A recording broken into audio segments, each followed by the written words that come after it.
Hello, hello, hello. Welcome in. This is the Birds of a Feather podcast with your boy Q City. Your boy Taj Bravado.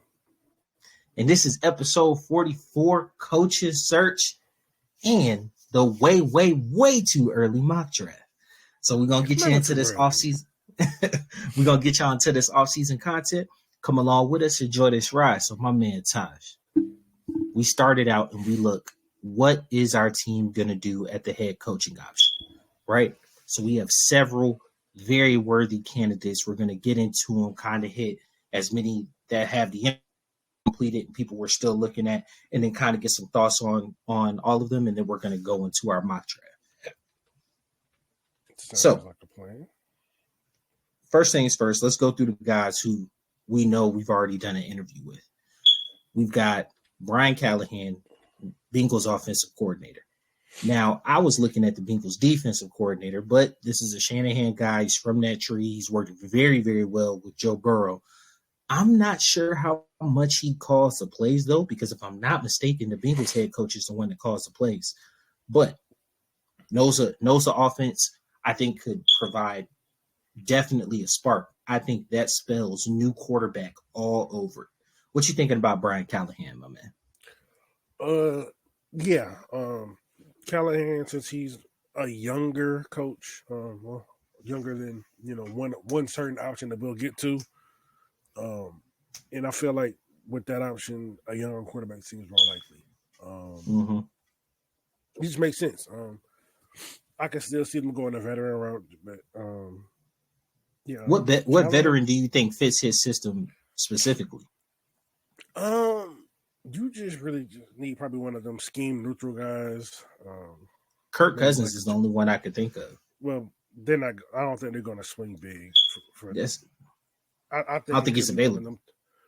I don't. Yeah, he's not going to be there. Like Kirk, to me, like due to contrary belief, I think Kirk Cousins will be a big swing, and I don't think he's going to be available for that. So I'm thinking he's going to look at maybe the lower tier quarterbacks, like a Jacoby Brissett, maybe what's it called? Tyrod Taylor, somewhere just a bridge quarterback, and maybe you address the quarterback this all season, or you kick the can another season. Or maybe you trade for Justin Fields, because one thing that Terry Fontenot has shown just through the draft, he's not going to force a pick. He's going to sit on the board. So he's not going to force a pick for the sake, we need this position, we got to take it here. That's how that's how you set your team back far. We don't got a quarterback right now, but the rest of the roster is in really good shape. And if we would have been trying to force a pick, we wouldn't have what we have. I don't think people really truly understand how big of a possibility it is for us to go into next season with Desmond Ridder as a starting quarterback. That is a very real possibility. If y'all excuse Tosh, he caught the ick. Yeah, so my fault. He over there going through it. But you see he here dedicated, toughing it out. So you gotta give my man props. Steve Wilks, not overly excited. Him 49ers defensive coordinator. In my eyes, the defense took a step back with him as the coordinator. So I'm not overly excited about him being somebody that we interviewed, but he did get his name in the hat. Yeah, he did. Well, I mean, it might have taken a step back, but he's still doing a good job with that defense. They're still top 10, top 5, and all the important stuff. So he's still a worthy candidate. I just don't think he's a likely candidate for this. Yeah, and things went very bad with the Cardinals. Now, Ejiro Evero, the Panthers defensive coordinator, not excited about that interview at all in any facet. I don't think that the Panthers had a routinely good defense even over the past couple of years. I actually feel like he underutilized a lot of his highly picked players on defense. Actually, that Panthers defense was top 10. The offense just couldn't do anything. The defense was all they had, and he was working with not a whole lot because you got to do with injuries. He's got multiple first-round picks at corner, multiple first-round picks along the D-line, highly drafted players at the linebacker position. It's not like he was working with nothing. Okay, so yes, they were highly drafted, but that doesn't mean they're quality. That doesn't mean they were taken early. You can get bad stuff for a high price. It doesn't change. It doesn't change the fact that I don't think that defense was just the bee's knees. It was still. Considering what that team is, and the fact that their defense was still relatively top 10. He did what he did. Like, he just didn't forget how to coach over a year when he had a top 10 with the Broncos. Then this year, like, the whole thing, he was probably one of the bright spots of that shit show of a coaching staff. I can see. I haven't heard his name in any other circles, so I just don't want us to be scraping the bottom of the barrel here. All right, so we got 2 more interviews, both from the Ravens. One, Anthony Weaver. Right. At first, I thought he was just, I thought he was just a D-line coach, but as you brought out, he's also the assistant head coach. And a former player as well. I think that's one of those leader of men categories, right? Where it's like, you look like somebody who's going to galvanize the team, lead them in a popular direction. So that's your personal favorite right there. And then my personal favorite was Mike McDonald, who's also had an interview completed. He's a Ravens defensive coordinator, top-ranked defense. Obviously, none of them can go through the second interview process until the Ravens are knocked out of the playoffs. So even if you want to call both of them back, you're going to end up doing a whole bunch of interviews in the meantime, in between time. But both candidates, I feel like are quality to what we're looking for in a coach. And I think both immediately provide an identity, even though I think they may minimize Nielsen's impact on the defense. I think one of the things that you mentioned was it would be more of a mind meld. You know what I'm saying? Both of them coming together to kind of flesh the defense out as a totality, rather than just, hey, this is my defense. Hey, this is your defense. I think the mind meld will probably be more likely with a Weaver than it would be a McDonald. Just because I think McDonald comes in and does his own thing. Yeah. It's a different scheme, but ultimately you still got to work with the players you got. So, sorry for my unprofessional. You obviously still got to work with some players because, like, our roster is kind of in a weird place because, like, we have pieces for 3-4 and 4-3. It just depends on how you want to use it because we use bigger D linemen like Zach Harris and But I felt like we fine-tuned this defense so that it could fit the big 4-3 over the past year or so, and then if we're going to switch to the 3-4, you know what I'm saying? I feel like the only piece we're acting are rush outside linebackers. Which you have one in Abichetti. You have one, right? And then D'Angelo Malone, who really didn't see a lot of playing time this year.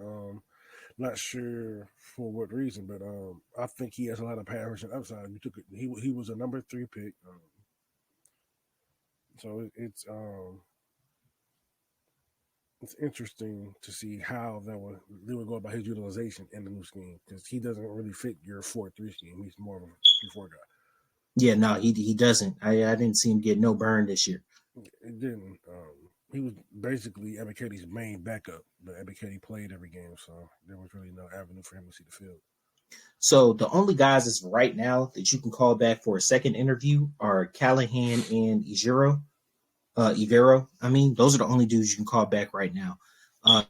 Wilkes, if you really liked him, you can't call him back until the 49ers are bounced. Both the Ravens coordinators are out. Now, the people that are still to be interviewed, we have Raheem Morris, one of my favorites. I think that he was, mine as well. I think he was a little overwhelmed when he went to Tampa. You know what I'm saying? In the sense very that, young coach. He's very young, given a lot of responsibility. Even still, Tampa had some bright spots while he was there, and I think I don't want to use the word due, but I think he would relish a second coaching opportunity, and I think he'd do really well at it. Yeah. Then you got you got the Lions offensive and defensive coordinators. Both of them can't be interviewed until the Lions get bounced. I'm not a fan of Glenn. I don't like the scheme, and it doesn't seem like they do well, actually, at all. Like, a lot of blows. It works enough because they get stops when they need him. But it's just, I don't know. I'm not really a fan. But you really like Ben Johnson. Yeah, he's probably like number 3 or 4 because like he's kind of tied with another prospect we're gonna get into in a minute. So then we got the Raiders coach, right? He's kind of surfaced and bubbled up over the last couple of days. Tell me what you think in there. Leader of men. That's what you want your head coach to be. He's a leader of men. I'm curious to see what he brings on the X's and O side. Like, because I don't really know. What was he, a linebacker coach before he got elevated? Yeah. So I mean, he could. I don't want to. And he's also a former player, right? He is like former player. Yeah, former player. He was a linebacker for the Giants, so he was calling shots on that Giants defense. Did I think he was there for the Super Bowls? Mm-hmm. Antonio Pierce. He was there. He was on there for the Patriots one. Okay, yeah. So, they were both against the Patriots, the undefeated Patriots one.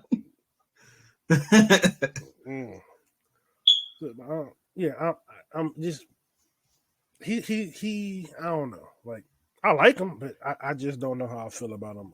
Because he's a relatively unknown.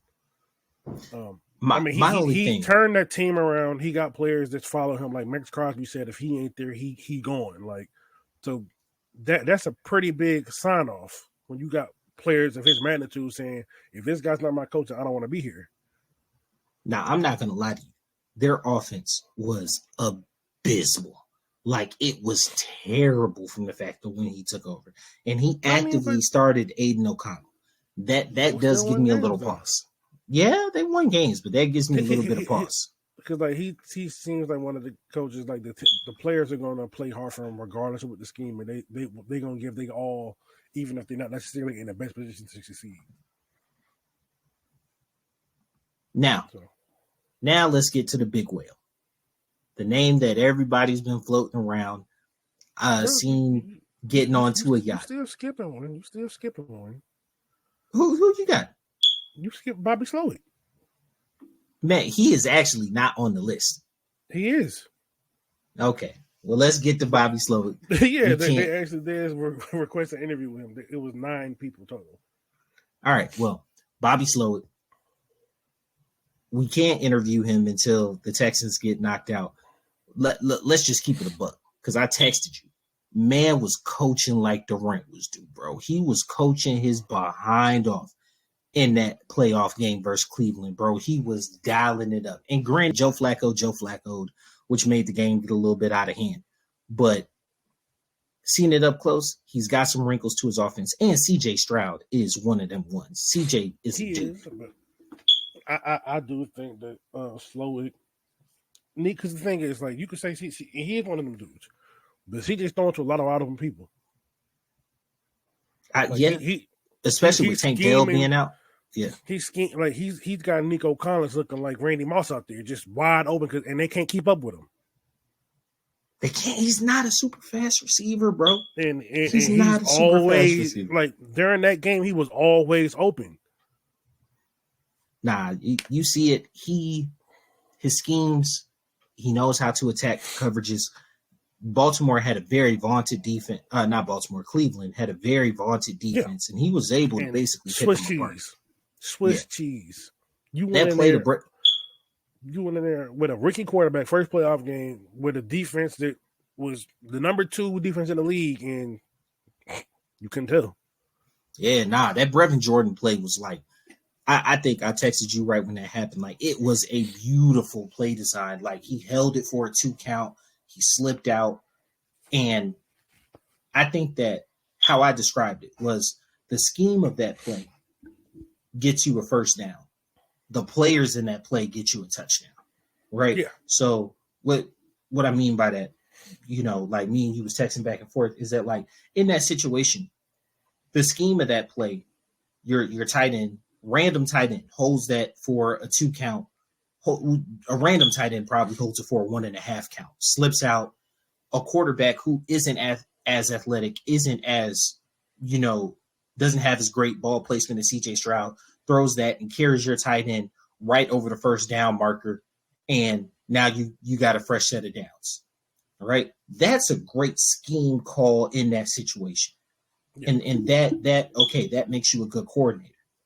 Now, if you look at the players in that play, you've got Brevin Jordan, one of the most athletic tight ends that we have in the game, out of Miami, might I add, and then you got C.J. Stroud, who has like elite ball placement, which actually allowed him hold it for a 2 count. C.J. created more space and time, placed the ball perfectly, and then he was able to make a move, run up the field. Right, so the players made it a touchdown. I mean, yeah, but to me, the play that really highlighted C.J. Stroud's ball placement, and I think that play was probably the most dependent on C.J. was the touchdown to Dalton Schultz, where he layered it right over the damn safety. Mm-hmm. Like, because I don't think that play happens unless you have someone that has that kind of touch and ball placement.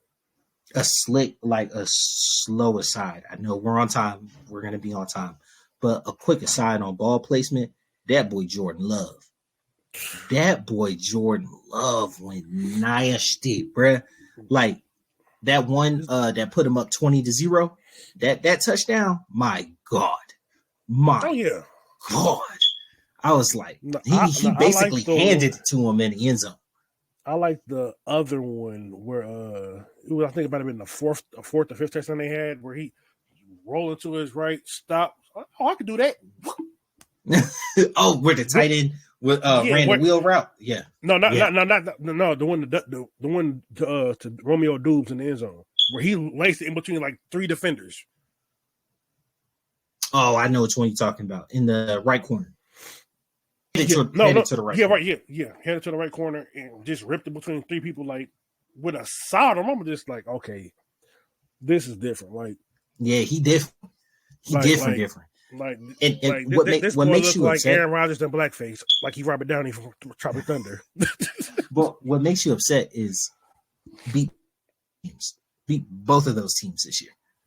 Yeah, both the teams we're talking about, both the quarterbacks we're talking about, we beat both those teams, and here we are talking about our offseason. I digress. So now let's get to the white whale. Bill Belichick is available. Now, I'm not going to lie. We're recording this on Monday after the Dallas game.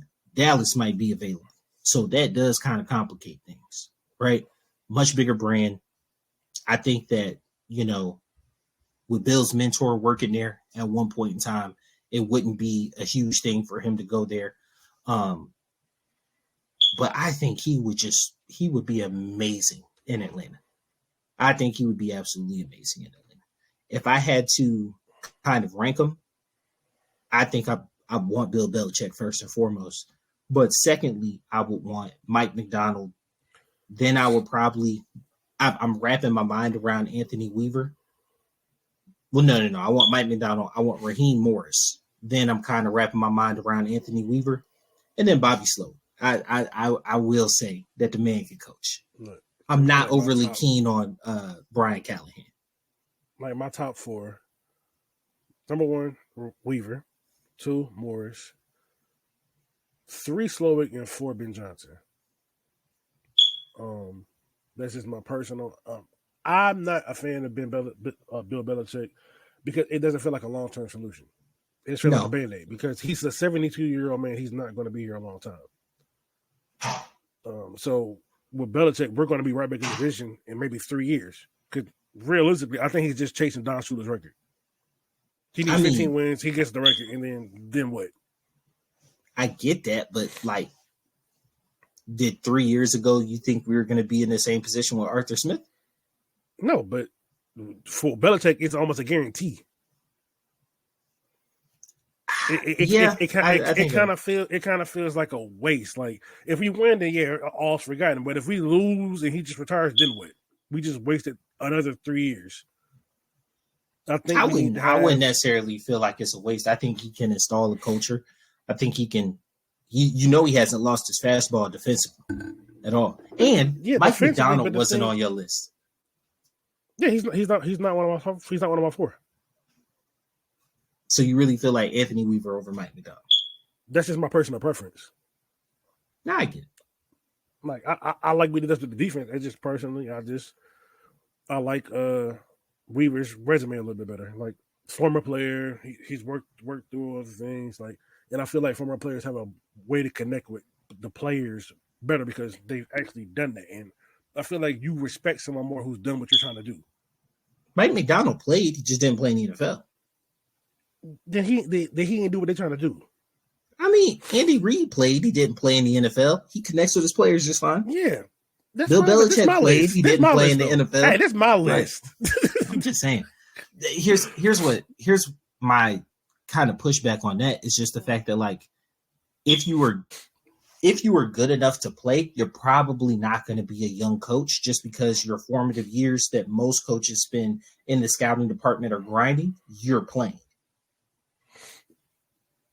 Oh, yeah. So, like, that does kind of push you back a bit.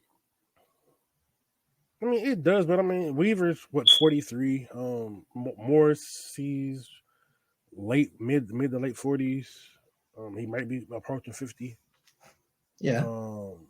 Unless you're like a rock star like D'Amico, yeah. And then you retire and immediately get an assistant coordinator position. Like that's that doesn't usually happen. I mean, because like Weaver only played like 6 to 7 years, I think. He was a second round pick. Played for Baltimore and he played for the Texans. So like I think he got his coaching start with the Texans and then migrated back over to Baltimore. It's just I don't know, because to me, typically when you have the candidates like an Anthony Weaver, those are typically the guys that end up doing the best out of the cycle. It's usually the guy that's not the coordinator, because I mean every now and then you have the coordinator or the lesser known guy who just kind of pops and people are like, oh, that's a bad hire. It's only a bad hire if the team performed bad. But like no one was talking about Kevin O'Connell for the Vikings. He came out, or is it Kevin O'Connell? I get him and the Browns coach mixed up. No, you're right. Yeah, Kevin O'Connell and Kevin Stefanski, two different. Yeah. So no one was talking about O'Connell for the Vikings. Everyone assumed that was Jim Harbaugh's job until I guess they didn't give him the answer, so he went back to Michigan, and then in comes O'Connell. So like, it's right now. I mean, I have my preferences, but ultimately, I don't care who. I mean, I have a strong preference for not having Belichick just because I don't feel like it's going to be a long-term thing. Yes, he can install a culture, but if 3 years, like if he out of here in 3 years, then you're gonna have to do a reset again. Because what if the next coach like, no, I don't agree with this. That's Bushwick. Yeah, all glory to Belichick, but this is not how we run my team. I feel like you can get that with any coach because who's ever going to come in is going to quote unquote fix Arthur Smith's mess. I mean, you could, but I'm just saying like it's. And Arthur Smith had a full tear down year of Dan Quinn. Like you did, but that was mostly due to salary cap. That wasn't like because he had to. That wasn't because he wanted to. That's because he had to. Which I understand, but I'm just saying like you can't. The fact that at some point you're going to have to start over with a coach, and that may be on an accelerated timeline, I don't necessarily feel should predate you from picking a guy. With that all being said, but I'm with that all being said, our team is said where our team is currently at, I just don't think that that's a good fit. We're a very young team, and if you bring in a coach that's only going to be for something like that, he is more fitting for Dallas, where they have the quarterback established. Because we don't even have a quarterback. Yeah. Well, no, I actually told somebody earlier today. I don't know if he's going to listen to this. Shout out, Dave. But I told him today that if Bill Belichick gets the Dallas job, Dak's replaced in a year. That's replaced in a year. But Belichick hasn't really shown that he's like Tom Brady. Yeah, that Tom Brady's his crown jewel. But outside of that, he ain't really did nothing with the quarterback. Yeah, like there's been more news coming out like that it's not the quarterback. It's not the quarterback that is really his Achilles heel. It's the coordinator. Anytime he's paired with Josh McDaniels, he at the very least makes the playoffs. And he's going to have Josh McDaniels. And he's going to have Josh McDaniels not ever being considered for another head coaching job. Maybe. Because like you look at Vrabel. Vrabel is such an attractive like coaching candidate because and it's why his name isn't connected with Atlanta at all. But Vrabel's gonna have Arthur Smith, and Arthur Smith isn't going to be considered for a head coaching position anytime soon. So if you do draft a guy, if you do get a guy, you know your offensive coordinator is going to be there a while. I still don't. I'm still not a fan of the Belichick just because he's not going to be here a long time. Like, yes, it's possible for anything, but with him, it's a more definite thing. Everyone else is the possibility. Well, of course, he's not going to be here for 20 years, but like, if you have a, he want to be here for 5, like, I think he could be here for 5 years. I think he could be here for 5 years. I doubt it. But the thing I want out of our next is this real continuality. Like, I want someone who's going to be here. So I want this hire to be. If you look at people who've been here for at least 5 years, it's not a great track record. It's not a great track record, but I'm trying to break that mold. I'm hoping that this is the hire that breaks the mold of what they've done in the past. Like you have a wonderful list of candidates on this, and I just the timeline of this team, I don't think Belichick fits it. He's a great coach, yes. I just don't think he's the coach for us. I also don't think that having a super young guy is the great thing for this team. You don't need a super young guy. You just need you need probably make no, but that's what kind of pushes me away from Slowick and who's the other guy? Slowick and we have Ben Johnson. That's what kind of pushes me away from them. They're a little young, right? That's why they're like 3 or 4. Like my top dudes are at least in their 40s. Yeah, mid 40s. But that's why like McDonald, I'm kind of coming around to Weaver, but I really, really like Raheem Morris. He's definitely one of my top candidates. And because Morris has extensive experience on both sides of the ball. Exactly. He was also part of that the Washington staff where they had McDaniels, McVay, Slowick. He was also there. Like people kind of over. He was also on that staff. He was purely on defense. So Slowick, him and Slowick had a working relationship. Like Weaver and Morris is kind of like one A, one B from you. Like so, I just think that one of those, but ultimately, as long as it's not Belichick, I'm really not gonna be opposed to it. And it's just mainly because if Belichick was 62, I'll bring him on. But 72, this man. He's chasing a record. He's very clearly chasing a win record. Yeah, you got a point there. And what if you average 8 wins over 2 seasons? That third season might be a mail-in year. Yeah, you got a point there. With that being said, I do think he owns the division for 3 years. Like, yeah, he is, but that's not saying for 3 years. Any competent coach is going to own this division.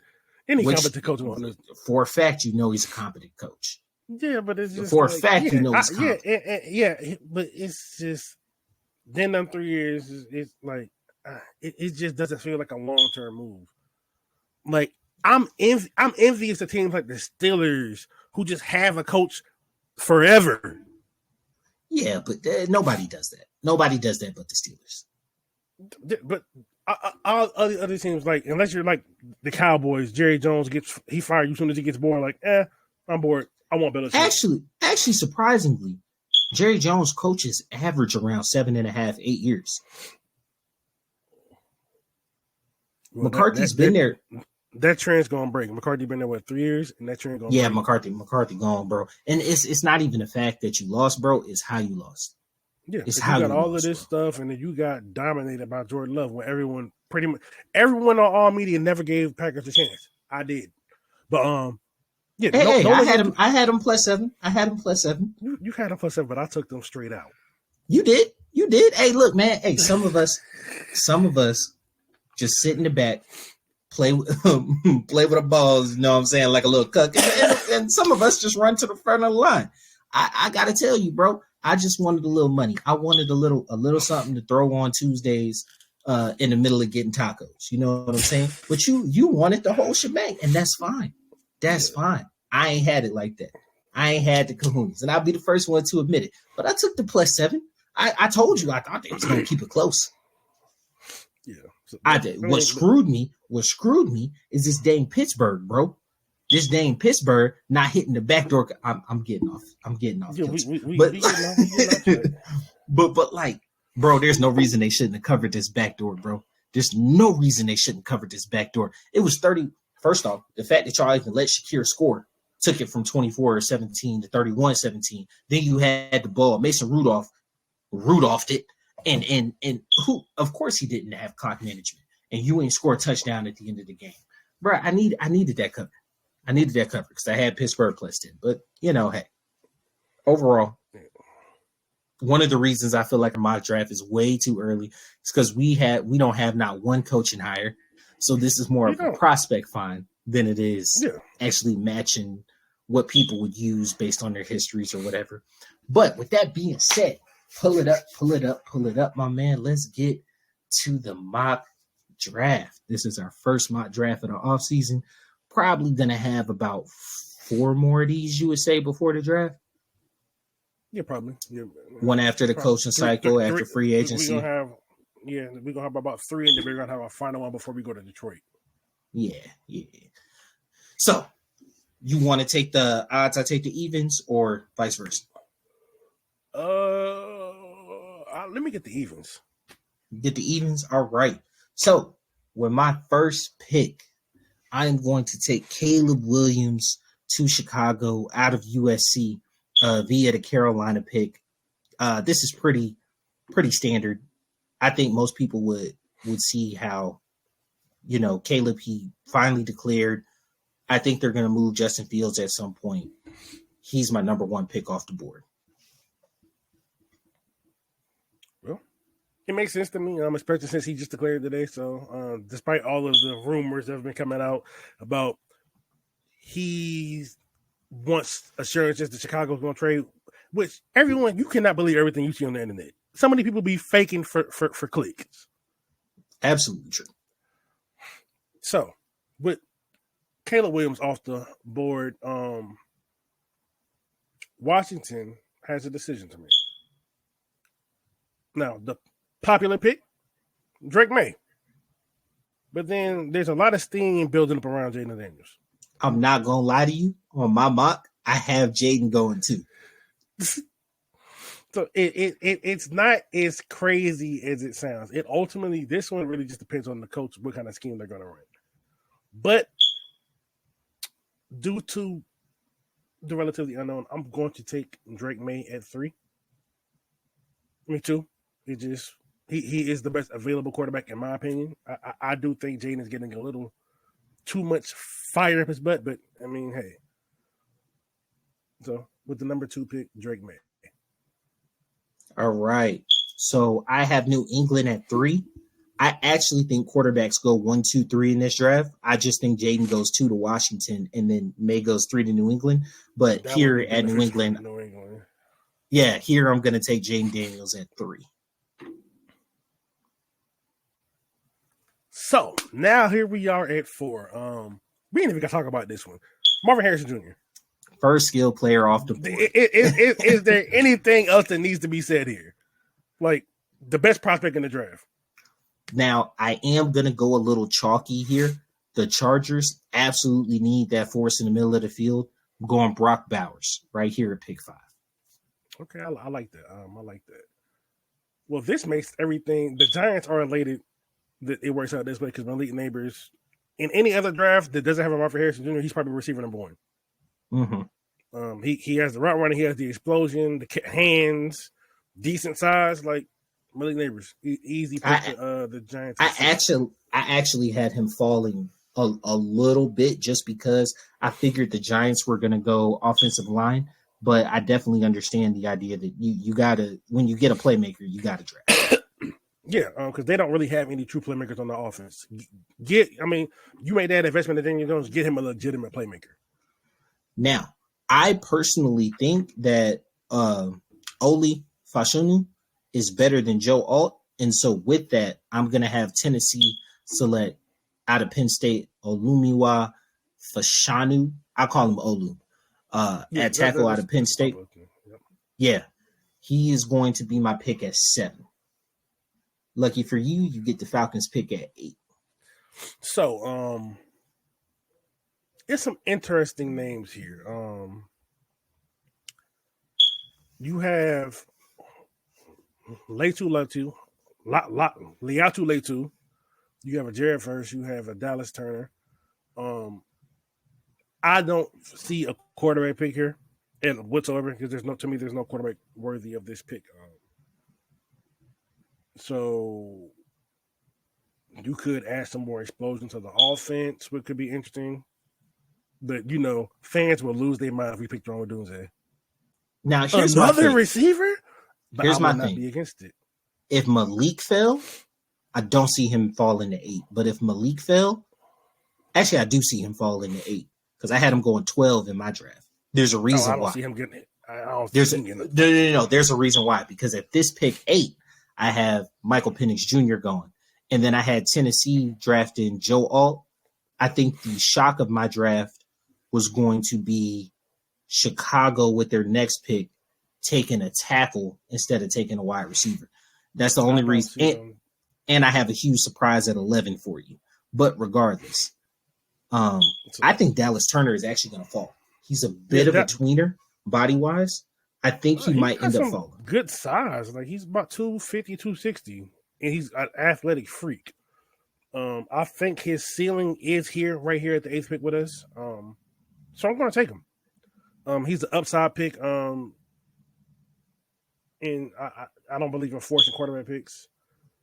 The only other person I would probably consider is Rome Odunze. But so Dallas Turner at 8, lock it in.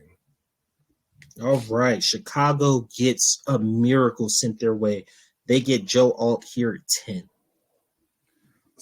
So what's your thought process? Because I don't think they need tackles because their tackles are actually pretty good. But Braxton Jones and the dude that took it down last year.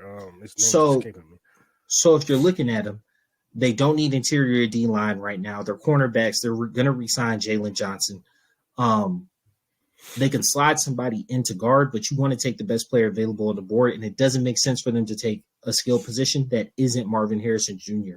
in this position. Rome Odunze is a top 10 talent. Why would you not take the receiver? I personally, in this situation, because I already am going to pay DJ Moore and I have him under a relatively easy contract.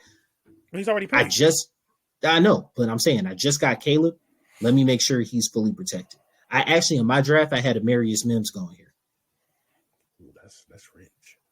Yeah. Joel, I Plus, don't really like that pick here. Okay. But so here's another part of it. Because we don't know who the coaches are or what the trade scenarios are going to be. Well, I don't see Joe. Coach is. No, I'm saying what the trade scenarios are going to be. I don't see Joe Alt making it out of the top 10.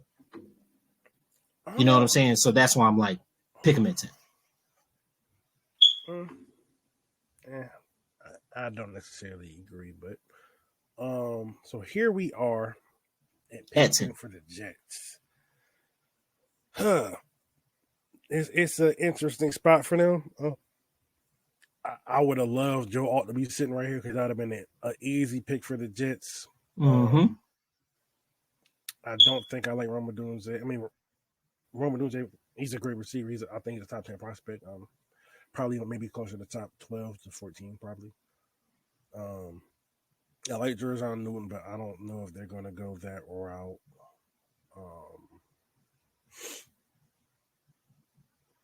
This is going to be a little bit of reach, but I'm going to take J.C. Latham from the Alabama Roll Tide. I absolutely think that's a reasonable pick there. That him or Amarius Mills, just because they're going to need offensive tackle help. They're going to need tackle and guard help. Mims can't necessarily slide inside, but you're going to need help along that line. So it makes sense that the Jets go there. Now, is the surprise. Because what's the call is going to be out of there. Oh, so who's the surprise? Here we go. Here we go. The Minnesota Vikings at pick 11 with 3 quarterbacks off the board. Select Bo Nix.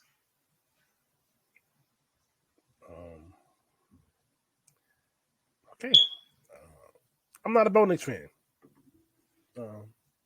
Now, in my draft, Michael Penix Jr. wasn't available, but Knicks, Michael Penix Jr. or J.J. McCarthy go off the board at 11 and 12. One of those combination of those three go off the board at 11 and 12.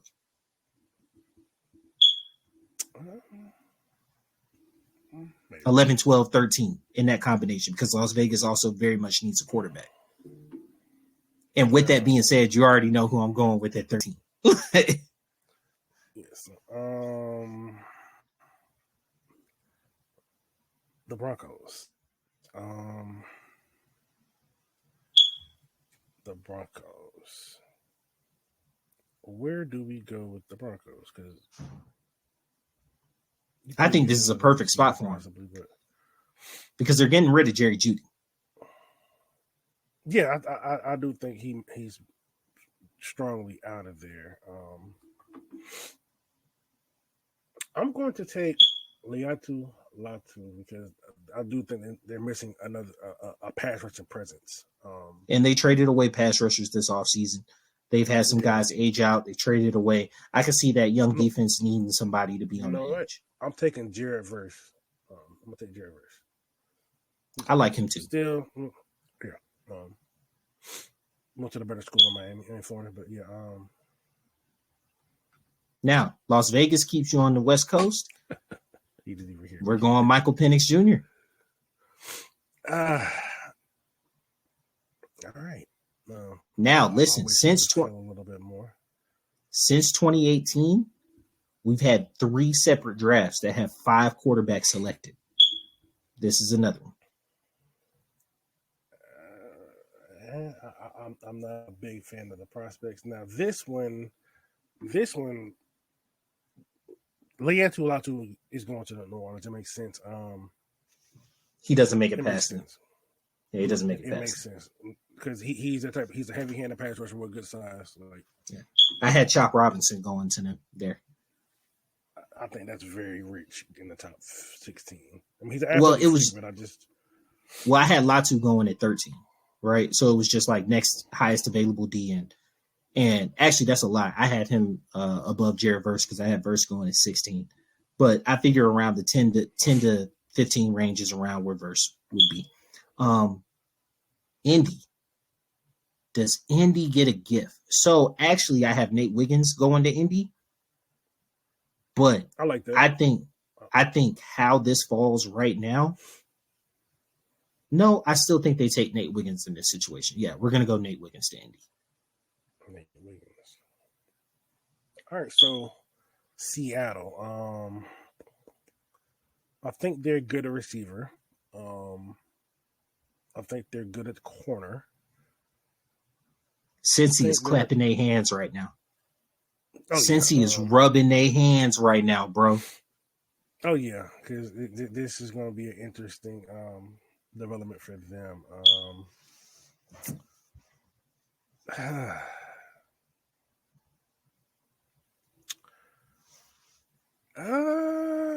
I think I'm going to take Chop Robinson for the Seahawks. Hey. Yeah, because I'm not really a fan. Like they have a great trail receivers. They have 2 great, well not great, but they have 2 young and promising bookend tackles. So yeah, I had Jared Verse. I had a DN going to them. Now this one is just you might as well write it in pen.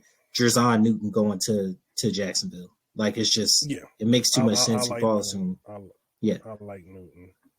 Now this is a layup right here. Because T. Higgins is about to be a free agent. You got a quality replacement right here in Roma Dunze. Like it's a layup.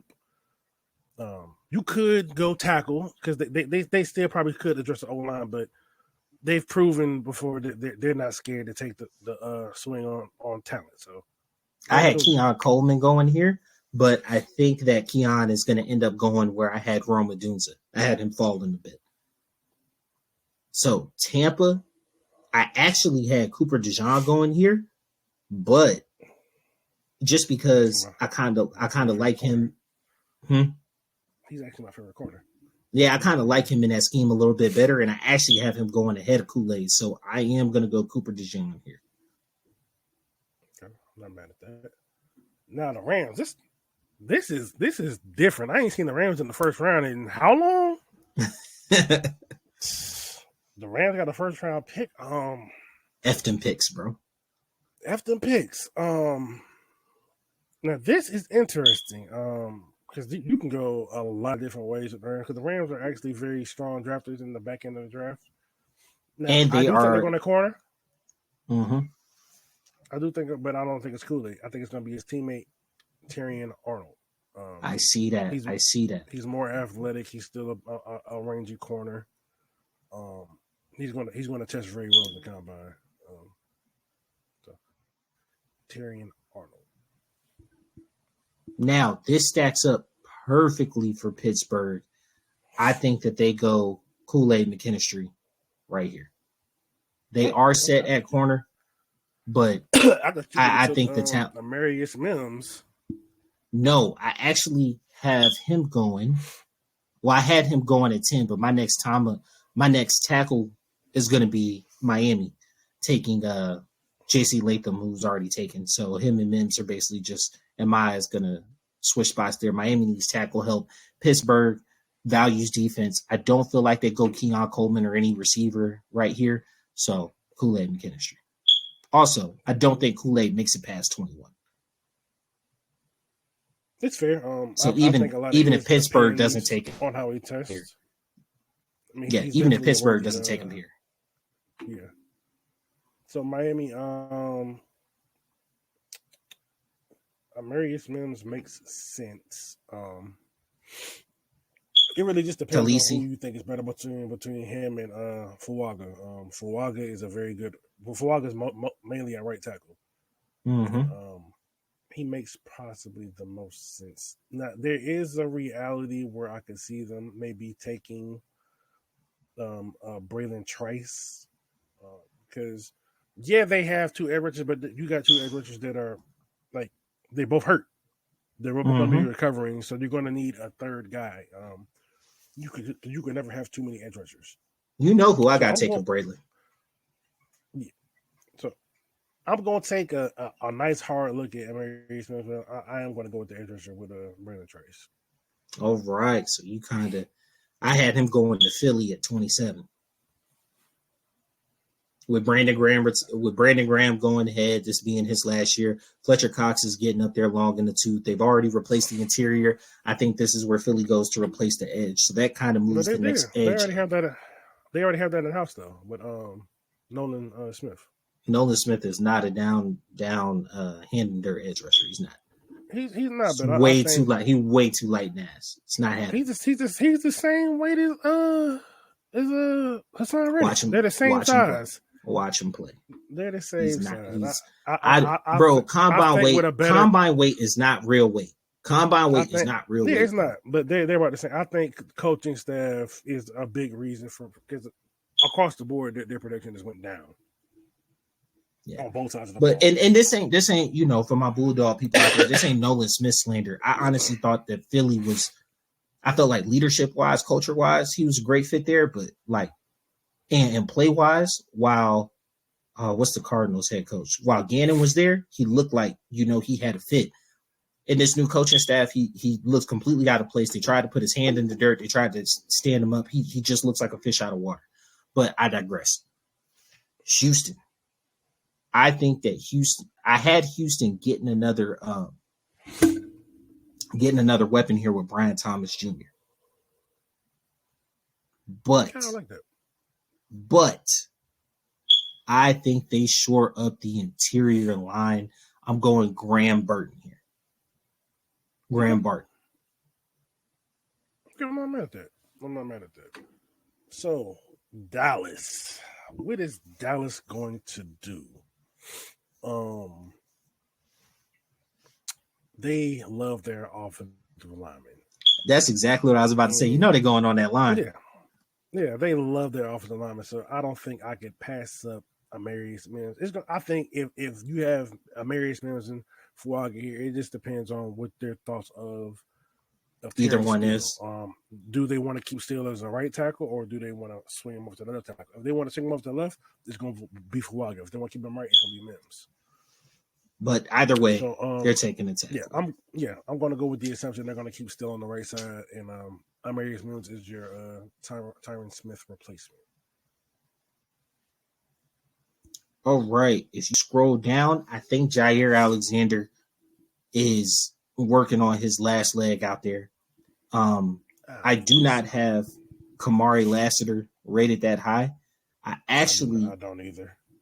You had Terry and Arnold already off the board, but I had him going here. So I will actually go to my next rated corner, which is going to be Ennis Rakestraw Jr.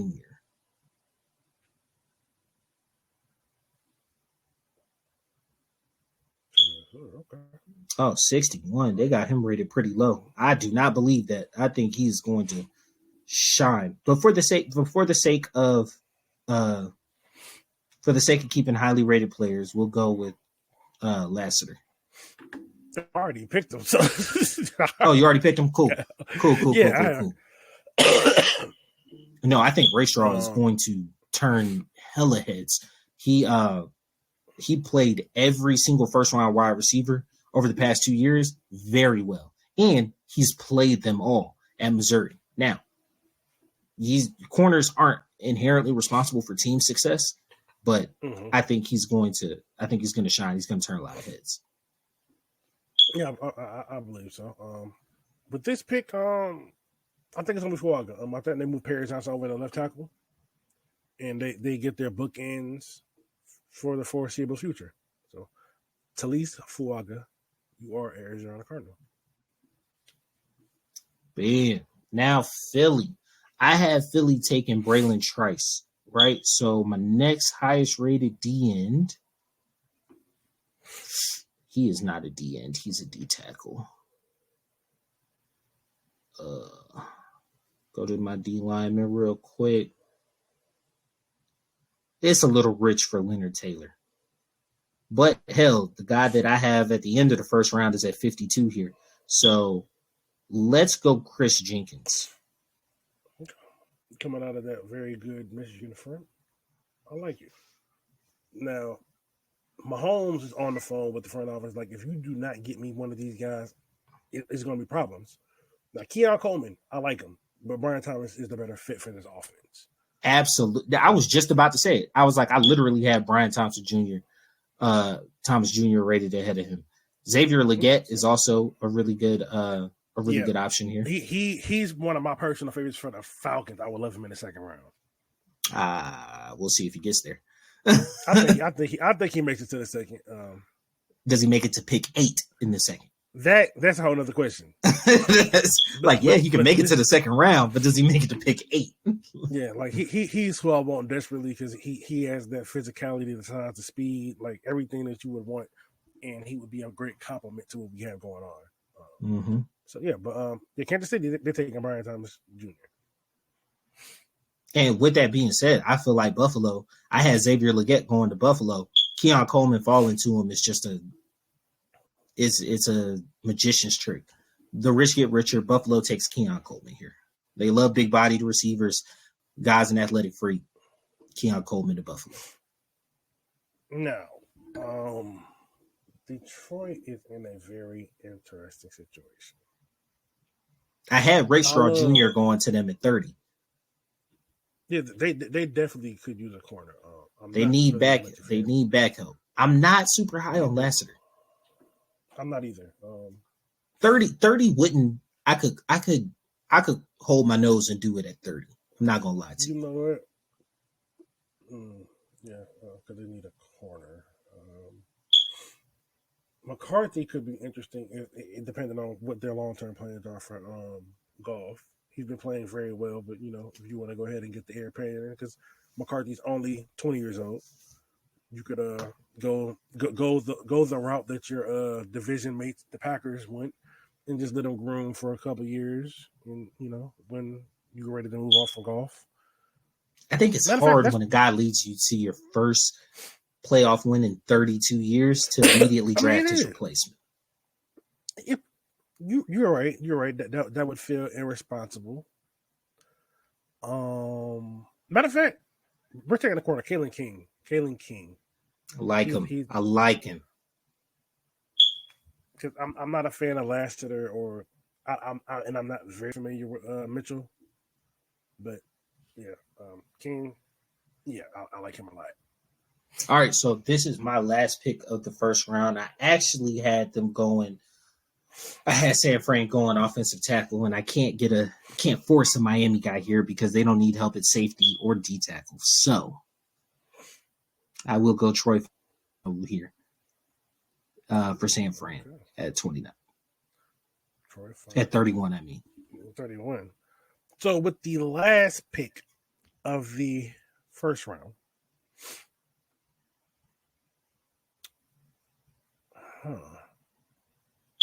can I tell you who I had here for the Ravens? What side of the ball is it? It's defense. Okay, who'd you have? Brian Murphy II, D tackle out of Texas. That wouldn't be bad. That would not be bad at all. And I probably feel like it's closer to probably what they would take. Because let's see, they've invested Odell's on a 1-year deal. I don't know if they can bring him back up to this year. They've invested a lot on the offensive side of the ball, and there's not a running back that you want to take right here. No, not running back. No. Their line is pretty straight as of now. On the DN side, on the defensive side of the ball, they're set on the back end completely. Their linebackers are good. I think they draft along the line. And with that being said, you get a young guy with a strong motor. That's why Brian Murphy kind of stuck out to me there. I see that. I can see that, but if you want to pick Leonard Taylor, I wouldn't be mad. I'm just saying. I'm not going D-line. Where are you going? Back in? I'm going Adonai Mitchell.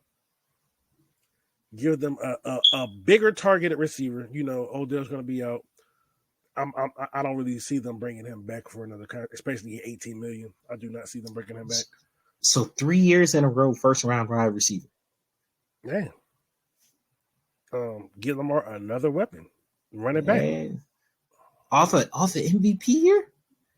And run it back. Keep on, because he's about to lose up and get him another one. And Adonai Mitchell, he's a big body receiver, but he doesn't move like your typical big body receiver. No, I'm not trying to talk you out of it. I think it's a good pick.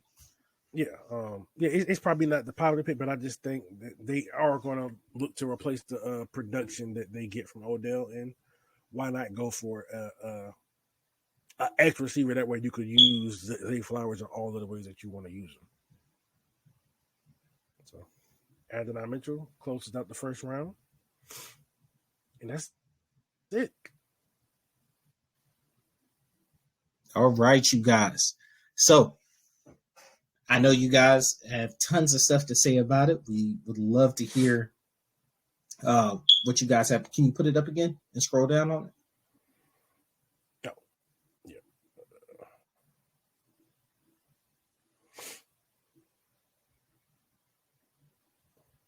You sharing it? No. Yeah, it's coming up now. Computer got AIDS, bro. Here it goes. Come on, man. He was just working fine. All right. So if we go through it real quick, we got quarterbacks going 1, 2, and 3. Marvin Harrison at 4 brought as the first skill position off the board, and Brock Bowers at 5. What are some your Falcons? We're taking Dallas Turner, really, really high in the draft at 8. But that's because we're picking really, really high in the draft. Anything stick out to you as a surprise, bro?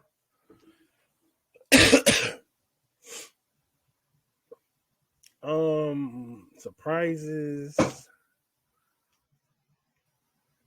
Joe Alt, that's a surprise. I don't think they're going to tackle. I think they have 2 good young tackles with Miller and the dude. I forget the dude's name, but I don't see them slot them in because they have good pieces. Like, I think if they were going to do it, they would go for a true inside guy because their 2 tackles perform very well.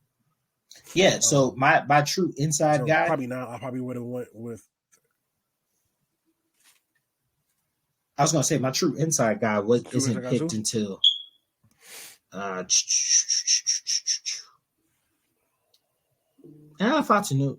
He's a tackle though. Yeah, he's a tackle. Graham Barton. All of these are tackles. Graham Barton was my true inside guy, and I feel like 9 is just way too high for him.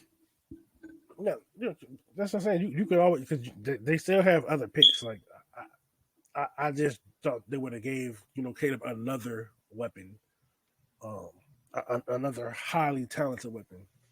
But, so here's my thinking in that situation as well, though.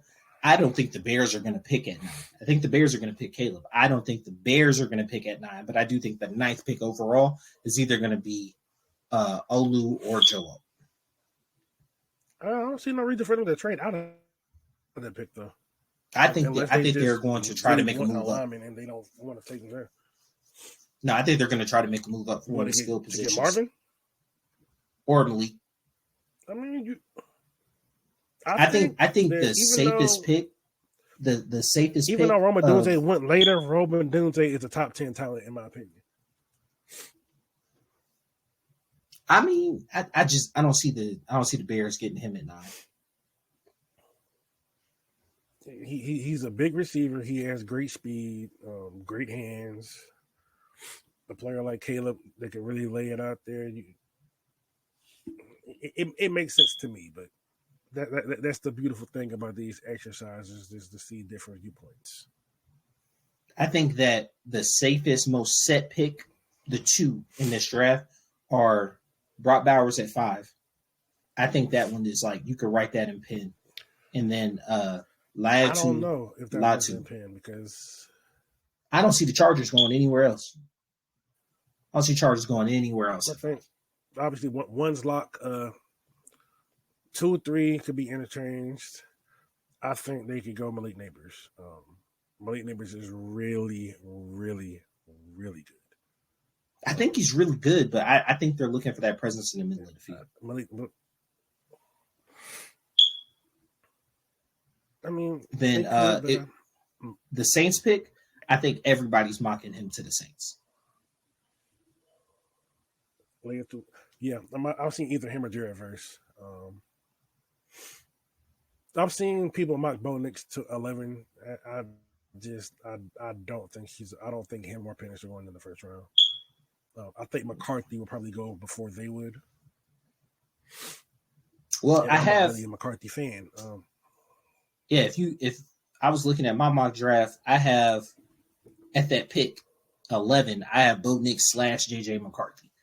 Because I feel like either one of them, depending on and this is coaching, combine, scouting, a lot of these things are going to change. This is our way too early one, like our first one. But I think as we go through the process, obviously upcoming Senior Bowl, we're going to get more information that's going to definitely change kind of our relation to who these players are going to be, where these picks are going to be. And there's always going to be draft day trades. And so you may have the right person at the right spot and it'd just be a different team. I mean, it could be. Now, I think it is very, very rare for 6 quarterbacks to be selected in the first round. I don't think there's that many quarterbacks of that caliber. I'm not as high on this quarterback class as a lot of people are. I do think 3 for sure, though. But I'm like, I do not see Penix going in the top half of the draft. Like, he has talent, but the age and injury history is going to push him to the second round pick. I think second round is his ceiling. I mean, but if he did go in the first, I could see maybe Seattle, since they are going to have the most intel on him, being that he's in their backyard. They're going to need a quarterback. They're going under a coaching change. So it was interesting to see how much we think alike. Yeah, because we both had a little run on corners there, but we both have Cooper DeJean and Terry and Arnold above Kool-Aid and chemistry, and that's interesting. Yeah, I don't think most people would agree with us. Mainly just due to this. I think they're more. It's actually because really with these 3, a lot of people are more high on Arnold just because they feel he's more athletic. Cooper DeJean's a wild card, but it's they think. And I honestly think they're giving him this because he's white. They're like, oh, he could be a safety. You're only saying it because he's white. If we're just being realistic. If we just being honest. If we just keeping it a buck. Yeah.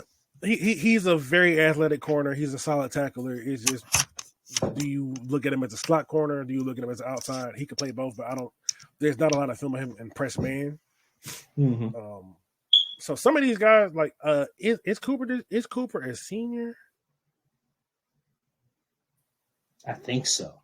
We should see him in the Senior Bowl. Is he a senior?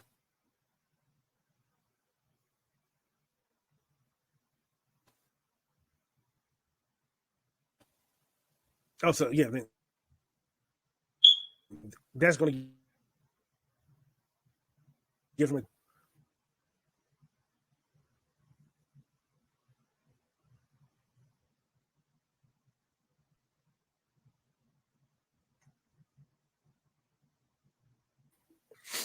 he is really just depends on. Yeah, you got to stop sharing your screen. It's breaking you up. Yeah. Stop sharing that. But, all right, you guys, that has been our very first mock draft. We'll continue this exercise multiple times over the offseason, but appreciate you guys coming out. This is the offseason. We're going to have a bunch of content coming at you, so please hit that like, hit that subscribe button, right? Hit the little notification thingy. I want y'all to comment on the YouTube videos, comment. I got Spotify polls going. Tell us what you think about the mock draft. You can find us on X or Twitter, as Taj would say.